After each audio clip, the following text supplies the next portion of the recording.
tenemos a otra invitada. Ella es la doctora Ivka Gálvez Andavac, médico especialista en salud ocupacional del Hospital Primavera, con quien estaremos tratando el tema de la hipoacusia producida por el ruido, un aspecto sumamente importante, sobre todo en una vida en la que nosotros tenemos pues agresiones acústicas por todas partes, en el tráfico, en el trabajo, incluso cuando uno busca un centro de diversión, tenemos también volúmenes muy altos de sonido y eso puede terminar afectándonos. Para eso tenemos la visita de nuestra invitada, la doctora Ivka Gálvez. Doctora, buenas noches, bienvenida nuevamente a este programa. Muy buenas noches, un gusto estar aquí con ustedes.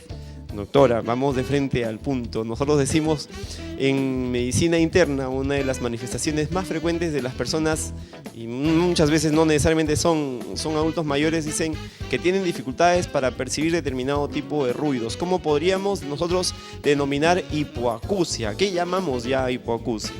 Bueno, hipoacusia es cualquier disminución en la agudeza auditiva, en la audición, de cualquier nivel, puede ser de uno o de los dos oídos. Ahora hay que diferenciarla o hacer la aclaración de la hipoacusia inducida por ruido. Se produce cuando esa disminución de la audición se ha dado debido a ruido producido en el trabajo. Tiene ciertas características que por lo general es que es bilateral en este caso y simétrica, es decir, el daño que se encuentra en un oído es similar al del oído contralateral. Y eso implica determinado tipo de labores en áreas en donde uno está expuesto previamente o durante un tiempo o un solo episodio agudo o brusco de mucho ruido. Así es, para la hipoacusia inducida por ruido, que es considerada por la Organización Internacional del Trabajo como enfermedad, tiene que haber una exposición a ruido que este sea por encima de los 85 decibeles durante por lo menos 8 horas al día, 5 días a la semana por lo menos, y que se va a ver en 10 a 15 años de esta exposición. Esto hablamos entonces de personas que puedan estar trabajando en áreas fabriles o talleres con un ruido bastante intenso. 85 decibeles es más o menos, por decir, un sonido de un claxon al lado, o tener una idea. Así es. Sí, más o menos las fábricas, minería, en la construcción, en muchas ramas del trabajo es que se va a presentar este tipo de ruido y se puede presentar esta lesión. Y es un tiempo prolongado, o sea, esta exposición no es solamente meses, sino tiene que conllevar un tiempo prolongado de años incluso, según mencionaba. Claro, para la enfermedad existe otra patología que es considerada más un accidente, que es el trauma acústico, que eso sí es por ejemplo una explosión brusca, un ruido muy intenso, que tiene otras características y no es una enfermedad, sino es un accidente, como mencioné. ¿Hay algún promedio de edad, doctora, en el cual podamos identificar más tempranamente este daño en la capacidad auditiva de un trabajador? Ya ha transcurrido 10, 12 años tal vez, pero ¿hay una edad que significa un promedio de riesgo para tener hipoacusia? Por lo general, bueno, en varones, uno por ese lado, y el otro lado, la edad, son alrededor de los 40 años, es que se empiezan ya a detectar estas enfermedades. Bien, interesante. Estamos tratando el tema de la hipoacusia producida por el ruido, un aspecto de una enfermedad laboral, con la doctora Ivka Gálvez Andavac. Ella es médico especialista en salud ocupacional del Hospital Primavera. Con ella regresamos después de la pausa. No se vaya, que ya estamos retornando. Continuamos la presente edición de nuestro programa y estábamos conversando con la doctora Ivka Gálvez Andavac. Ella es médico de salud ocupacional del Hospital Primavera y estábamos tratando el tema de la hipoacusia producida por el ruido. Los invitamos a hacer sus llamadas al 283533, aquellas personas que puedan identificar este problema de salud, ya sea en sí mismas o en alguna persona de su entorno, para hacer la consulta a nuestra invitada. Doctora, comentábamos en el intermedio el aspecto de la exposición de determinados patrones o determinados perfiles de riesgo para nuestros trabajadores. Aquí en nuestro medio, por ejemplo, ¿qué empresas podrían verse afectadas por este problema de hipoacusia inducida por exposición al ruido? Bueno, tenemos dentro de las más grandes las agroindustrias, que hay varias en la región.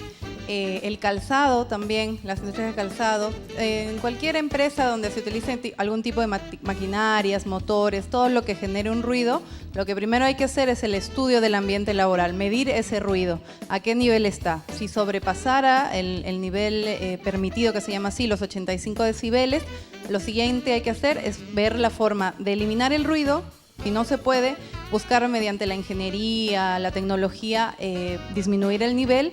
Y como último paso, que es como una medida desesperada, existen los protectores auditivos.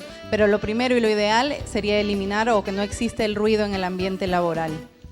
¿Cómo podemos, doctora, identificar el ruido, el daño en nuestro paciente, en nuestro trabajador? ¿Cómo podríamos identificarlo que ya él está siendo afectado por un problema de hipoacusia asociada a la exposición laboral?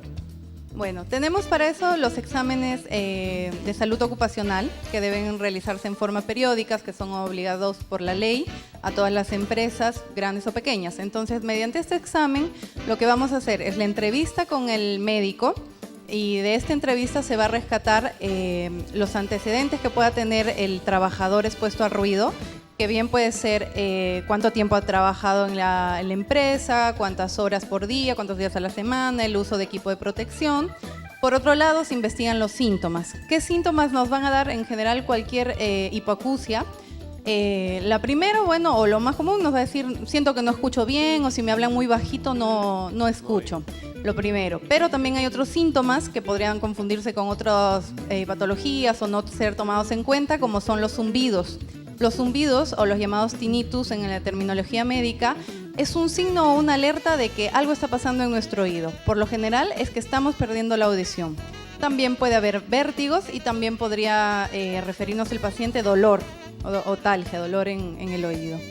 Entonces, una vez que uno somete a un proceso, primero también asumo que está el hecho de demostrar que no es un problema orgánico, un proceso inflamatorio, una infección, tiene que verlo un otorrino y después llegamos a la conclusión de que sí hay daño por exposición a ruido. Claro. Un paso antes de enviar al trabajador al especialista es también, me faltó complementar, la audiometría, la prueba especializada para medir el nivel de la audición. Con esta prueba, que nos va a arrojar un gráfico característico cuando es una hipoacusia inducida por ruido, ya podemos derivar al especialista, al trabajador, con la sospecha de que esta hipoacusia, esta sordera, estaba siendo producida en su trabajo. ¿Esto puede ser reversible o por el contrario se puede mantener únicamente, controlarla, pero con el tiempo progresa, o depende mucho de si se interfiere con la exposición al ruido? Es irreversible, es lo malo de esta enfermedad, irreversible, solo se puede controlar, se puede crear programas de protección auditiva, se denomina para estos trabajadores con ya cierto grado de hipoacusia. Es totalmente irreversible, pero lo diferente con otras patologías o otras causas de hipoacusia es que es 100% prevenible. La periodicidad de los controles, tal vez hay algún televidente que trabaja en un agroindustrial o trabaja en un taller metalmecánico donde hay una exposición a ruidos de gran intensidad. ¿Con qué periodicidad debería un trabajador someterse a una prueba de detección de hipoacusia? Lo ideal, una vez al iniciar su función laboral en alguna empresa por primera vez, y luego una vez al año si es que en cada control se detecta que no hay ningún daño. Si ya se detecta cierto grado de hipoacusia, se pueden programar controles a más corto tiempo, como puede ser cada 6 meses. Pero el promedio es al año, anualmente. ¿Qué hay de las personas que trabajan en un entorno, digamos, discotecas, centros de diversión nocturna, donde el sonido habitualmente, para que pueda ser amplificado, se utilizan pues diversos equipos de sonido y permiten que haya un gran volumen del ruido en el entorno? ¿Estas personas también pueden verse afectadas por esto? Así es, aunque en mi conocimiento no caberían en la teoría, en el concepto de que trabajen 5 días a la semana, 8 horas por día sometidos al ruido, ¿no? Ellos se exponen por de repente turnos de 8 horas, de jueves a sábado, un periodo más corto. Pero sin embargo sí va a haber a la larga, quizás en un tiempo más prolongado, algún daño en su audición, sí. Ahí el switcher nos está presentando en pantalla algunas herramientas para tipos de protección auditiva. ¿Qué podría señalarnos al respecto, doctora? Así es, como mencionaba, esto es como el salvavidas ya cuando no se puede hacer nada con el ruido en el trabajo. O sea, una cuestión, en el ambiente laboral va a haber ruido sí o sí. Por más que se tomen las medidas, hay que tratar de evitar el daño en la mayor medida posible y eso es lo que se puede usar. Exacto, y son diferentes tipos de audífonos y tapones auditivos, ¿no?